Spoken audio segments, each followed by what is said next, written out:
Salutiamo il tecnico mister Natale Gentile. Mister, per lei sono 31 vittorie, 4 pareggi, 12 sconfitte da quando siede ormai sulla panchina del Palermo Futsal Club, e le chiedo un pensiero sul suo andamento.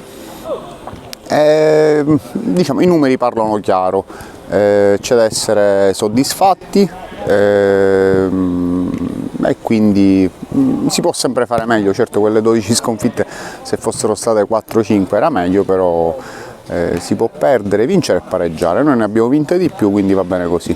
Sempre restando in tema numeri, lo scorso anno la sua squadra è stata la migliore difesa del campionato, però il sesto miglior attacco. Non crede che forse bisogna migliorare qualcosa dal punto di vista offensivo?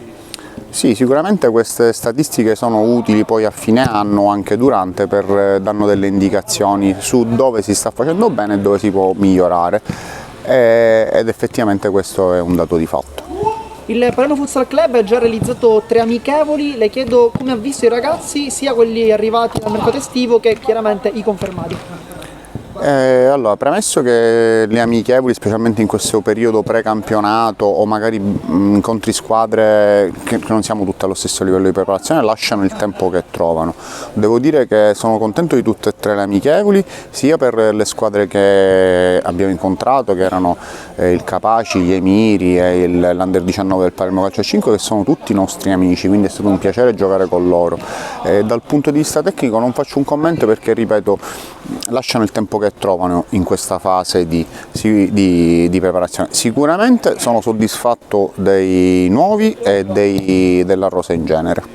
Adesso invece passiamo a una data un po' infelice a tutti i tifosi del Palermo Futsal Club, ovvero il 27 di maggio, sconfitta contro il Figarazzi, una partita che non ha fatto arrivare il Palermo in una categoria più alta. Come giudica quella partita e se è rimasto anche un pizzico di rammarico? Avrei preferito non rispondere a questa domanda, ma proprio per non ricordare quel giorno. È stata una giornata particolare, ricordo perfettamente quel giorno perché non meritavamo né di pareggiare né di vincere quella partita, però poi, grazie alla determinazione, grazie al non mollare mai, negli ultimi 5 minuti eravamo riusciti a raddrizzare la partita.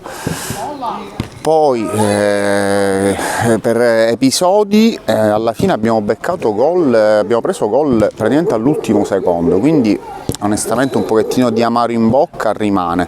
Magari non avremmo meritato neanche di pareggiarla la partita nei 60 minuti, però una volta che sei a 10 secondi alla fine e stai pareggiando, se prendi gol qualche imprecazione ci può stare. Sappiamo che la coesione del gruppo è fondamentale, come vede l'atmosfera all'interno dello spogliatoio? Ma sono molto contento. Io in questo momento alle tue spalle ci sono i ragazzi a centrocampo che ridono e scherzano, e secondo me questa è la cosa principale di ogni allenamento. Adesso invece mister le chiedo un obiettivo per la squadra, per la stagione quindi del Palermo Futsal Club. Allora, obiettivo sicuramente è quello di fare bene. Non ci nascondiamo, puntiamo a una posizione il più alto possibile. Non conosciamo tutte le squadre, ci sono delle squadre nuove, sappiamo che ce ne sono alcune che si sono rinforzate, quindi non avendole viste ancora è un pochettino difficile dire posso arrivare primo, secondo, terzo. Sicuramente faremo di tutto per giocarci le posizioni importanti. Ancora non è uscito il calendario del campionato di Serie D, ma le chiedo, preferirebbe partire dentro casa o magari con una bella trasferta? Di solito preferisco giocare l'ultima partita in casa, quindi questo prevede di giocare la prima in trasferta.